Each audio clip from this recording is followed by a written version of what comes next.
Okay, this trap is too big for a feral cat. I'm going to show you. This is the one I was using to try and catch that rooster. And it is 16 inches tall and it's about 16 inches wide. You can catch a feral cat in a trap like this, but you're going to have a really tough time trying to get them into a cage from this trap because it's just too big to handle. Here's the kind of trap you want to trap a feral cat. This one's got an opening that's about 12 inches, and going across it's about maybe 11 inches. Okay, this is the type of trap you want. I also want to point out that these traps are not cheap. This big one is about $150, and these right now are going for, I think, about $50 to $60. So what you want to do is have a bike lock with a chain inside of it that you can secure your trap like this. This is the back of the trap. Secure it to a good solid thing where nobody can get it unless they brought a bolt cutters with them. Now the first feral cat that I ever caught was a kitten, and I didn't know what I was doing. This was way back in 1991, and this kitten was a completely wild kitten. I chased it around and I finally cornered it in a downspout from a house. It was kind of like a tent put over the downspout to protect it from the wind. And the kitten, she ran in there, I should say, and I reached my hand in there without any gloves on, of course, and I got bit really good, but I got a hold of the kitten. And I learned, do not grab even a feral kitten. The feral kittens will bite you. Okay, you got a trap. You got the right size trap like this. Now the first thing is the cats do not like to step on this grating. So what you need to do is put something in the trap, and it should just be like a double sheet of newspaper. Put it right up and make sure it covers that plate. That's the trigger plate. Put it like that.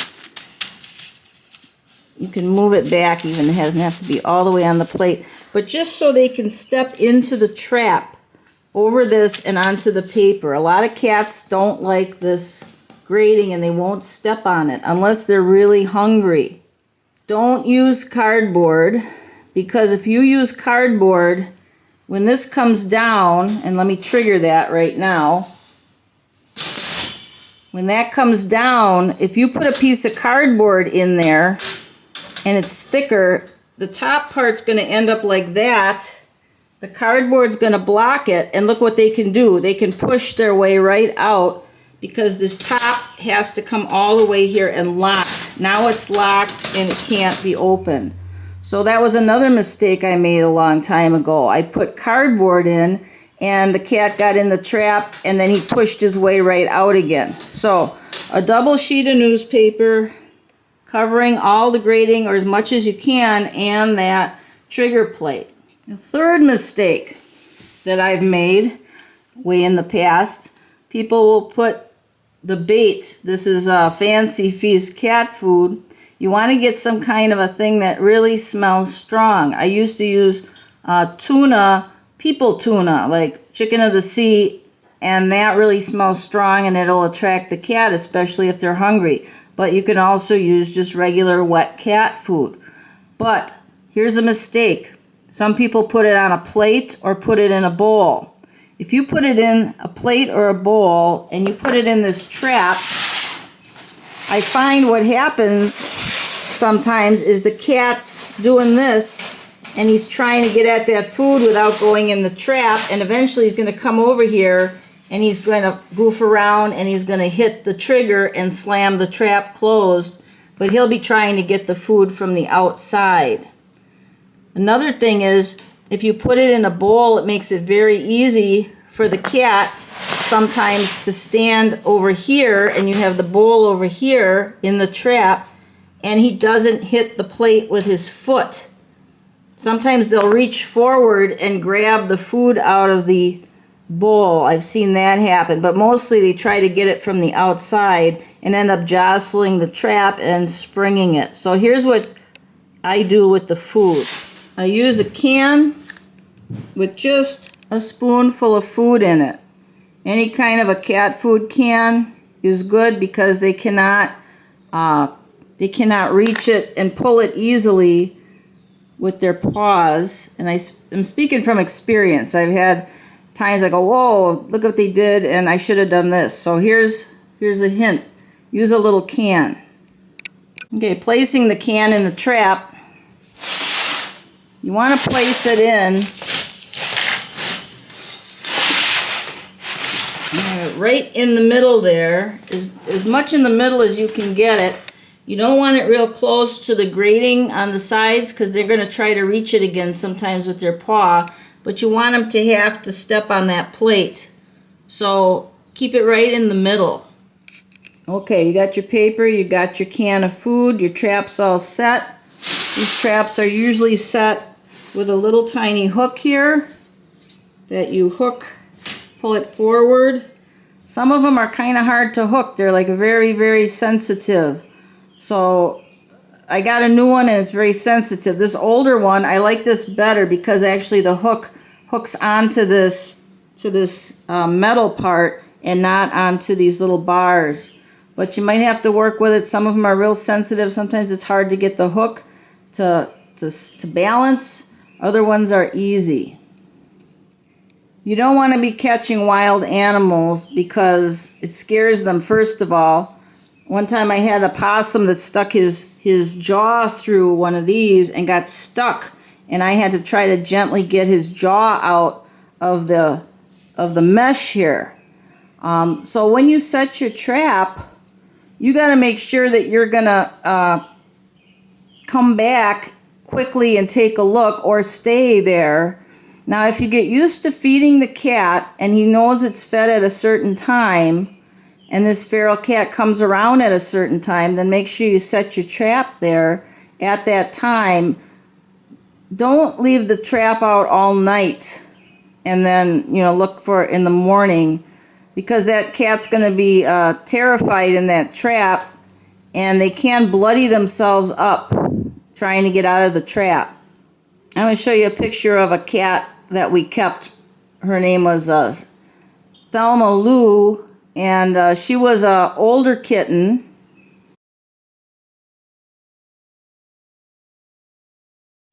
I had set this trap every night. I think it was past 2 weeks of setting the trap. Hello, Camille. Camille is not a feral cat. Well, anyway, I had set the trap out each evening trying to catch this kitten, and she was an older kitten. She was probably about, I'd say, 5 months old. Didn't have any luck. I was getting up every 2 hours to check the trap. Caught some raccoons and possums and had to let them go during the night. And then one night I didn't go out. I just fell asleep and I didn't get up. And sure enough, the next morning, the cat was in the trap. But she had bloodied up her face and bloodied up her paws trying to dig her way out of the trap. So you want to make sure the cat is not going to stay in the trap very long. You smell that? You want to be the... Here, you want to be the guinea pig? You can go in there. Be the guinea pig. Yep. She doesn't like stepping on it. See, she'll step on the newspaper. I hope this doesn't scare her too much. Come on, you can go in there and eat. She's doing this on her own, folks. She's probably going to be really freaked out when that falls. Now see how they can go after. Whoop, there you go. I'm sorry, Camille. Camille is not a feral cat. Thanks for the demonstration. I didn't want to do that to you on purpose because I didn't want to be like sadistic. That's how they get caught, Camille. What do you think? We'll give you that food, huh? She's a pretty easygoing cat, so I didn't think she'd be too upset if it slammed shut. Okay, preparation for catching this cat. Before you even think about catching the cat, get a cage. It's best to get one that's a collapsible thing that's all one piece and you just fold it up and into place. It needs to have a pan in it like that. And you're going to need a cardboard box. Okay, you have your cage set up. What you need next is just a cardboard box. Try to get one that has high sides, and then you're going to cut a U shape in the front. Now, the only other thing you need is a litter box in the front, and you can put a brick in the litter box and then put about maybe 2 inches of litter in there. The brick helps hold the litter box down, so maybe he won't dump it during the night. Now this sounds odd, but you do not put any newspaper or any blankets in this box. This cat's used to being out laying on the hard ground somewhere. He's not going to need blankets. Someday maybe he'll like laying on a blanket, but I'll tell you what, a feral cat, all he's going to do is rip around trying to get out, and the blankets are going to end up in the litter box. Now, he does not need water or food for the first 24 hours. If you put water or food in here, I can guarantee you if he's a feral cat, he's going to dump it. He's going to spill it all over the place. He's not going to eat or drink anything because he's scared. In the morning, he might end up behind this box. You know, he might have pulled this box forward and he might be in back of it. Okay, you need to set this cage up, like here's a little back hallway, and this is where I would try to tame down the feral cats. I can close off the doors, so if they got out of the cage accidentally, they can't go running through and wreck your house. You need to put the cage up on some kind of a table where you can reach in really easily.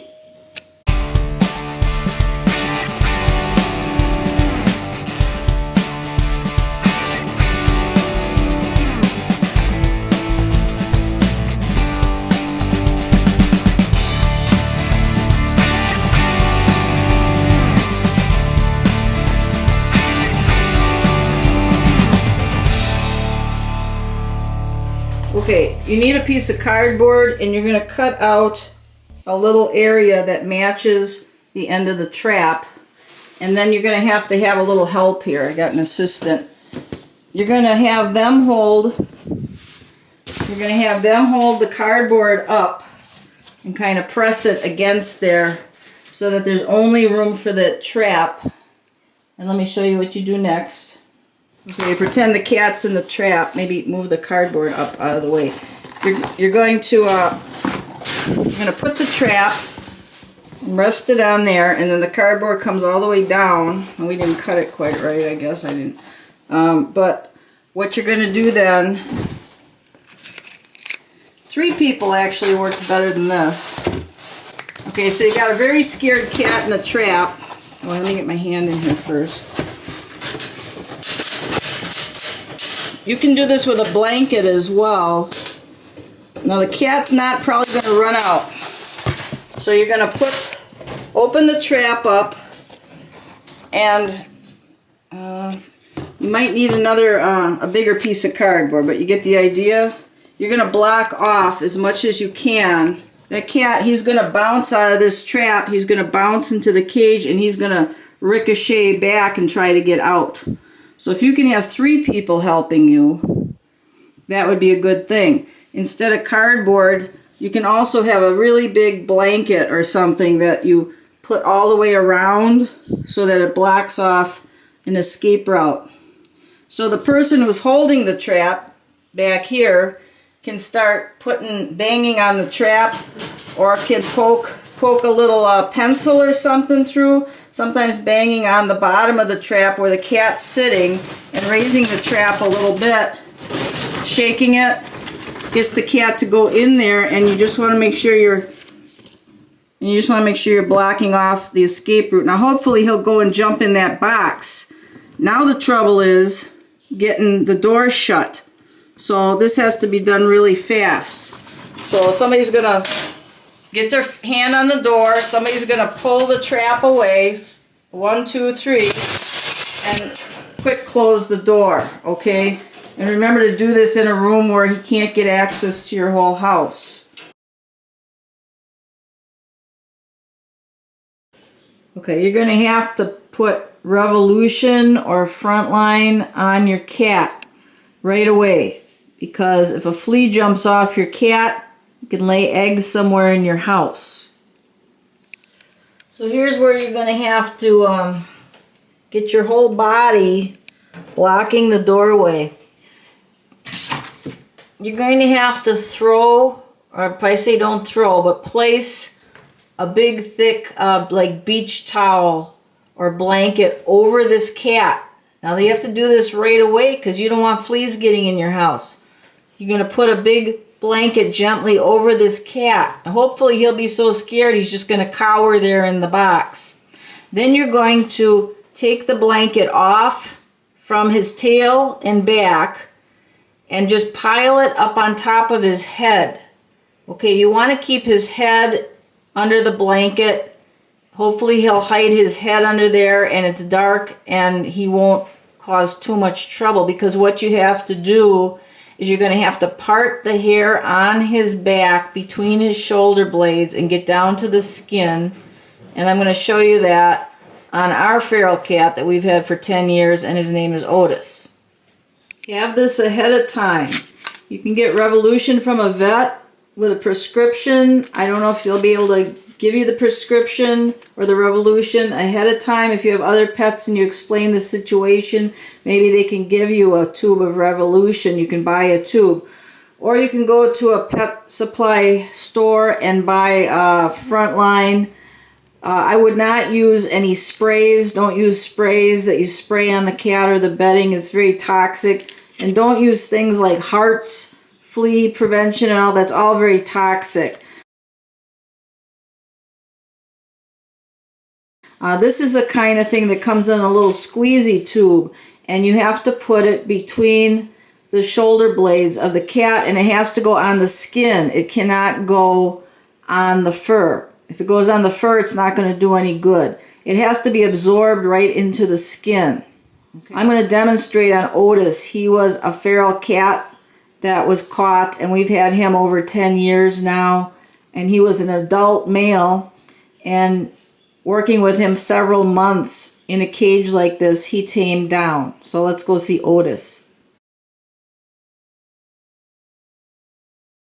Here's Otis. He used to be a feral cat, and I just want to show you a trick to putting the Revolution or Frontline on the cat. Remember, you should have on some really thick leather gloves and a thick jacket so you don't get bit or scratched. You don't know if this cat could have rabies or distemper. It's very rare that that would happen, but you want to protect yourself. Okay, so I'm gonna, the skin has to stay dry when you use Revolution or Frontline. But what you want to do is find the shoulder blades. Remember, his head will be covered with a towel. Get a damp towel. You want to keep the skin dry, but this towel's squeezed out. And you're just gonna, it helps if you do this and wet the fur a little bit. But you don't want the skin. Can we get down there and show? We're down. When you're seeing skin, yeah, kind of wetting the fur a little bit. Remember, the skin stays dry. It's hard to see. There it is. Okay, so we got down to the skin, and you have to squeeze the Revolution on. Now, maybe you need a partner to help you do this while you hold the cat like this. And they get in there and they get the Revolution onto the skin. And one treatment's enough. If he's not going to be out in the wild, one treatment is enough to kill all the fleas and flea eggs and everything else that might be on him. Okay, thank you, Otis. So you got the Revolution on the cat. Now that's all you need to do. The next day you can give him a little bit of food. Give him maybe a little wet food in a bowl. You can attach water, a water bowl. I would attach like a bird type water bowl to the side. You know, you go to the pet store and you can get the ones for parrots, the stainless steel ones that bolt onto the cage. That's a good way to start with water bowls for cats. The next thing you have to do is give yourself 4 to 6 months where you're not going on a vacation, and you can work with this cat every day with the gloves on, offering them food on a spoon, a little people tuna, the tiniest bits on a spoon, And, you know, it takes a lot of patience. This is something that's a lot of patience to tame down a feral cat.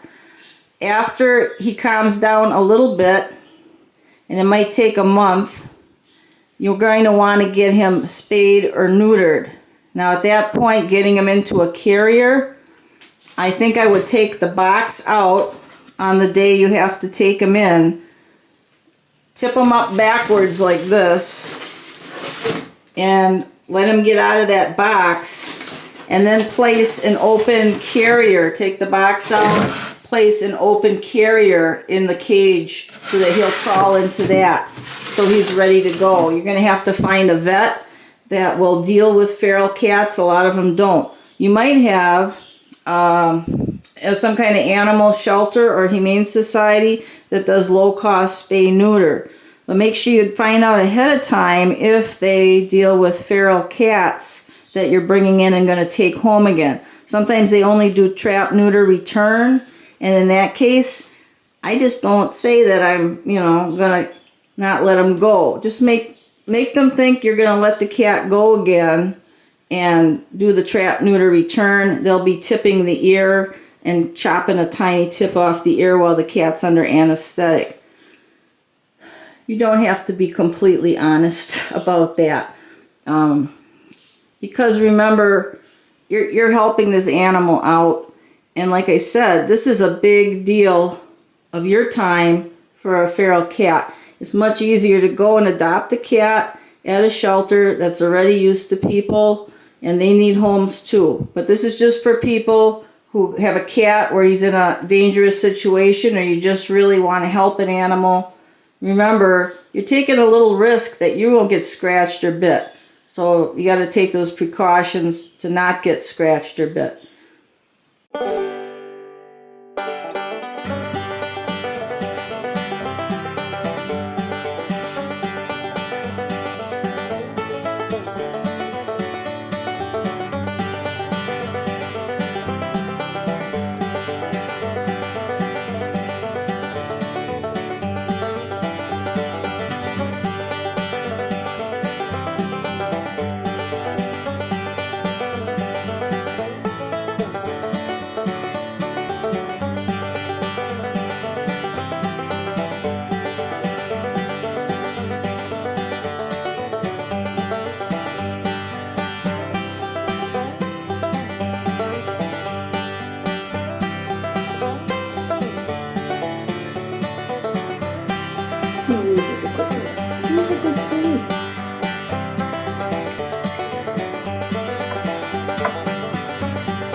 You trust me, I know.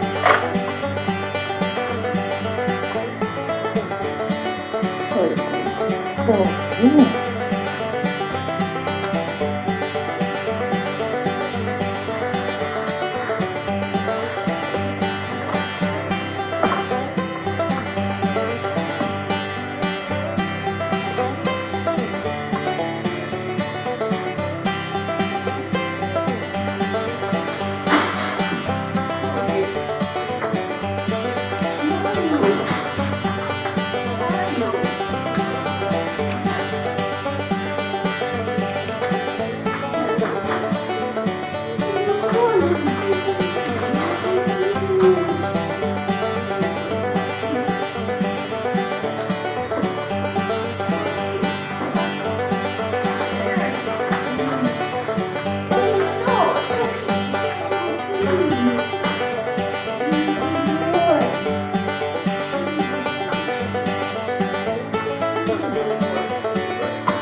You're not going to roll over for the camera.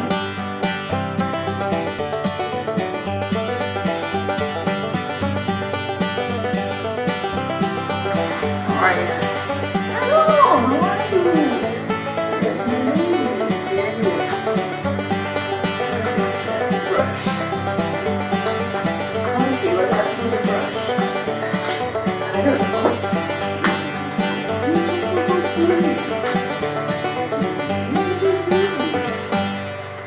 I don't know where the brush is though, huh? It's just a camera. It's just a camera. Look at it.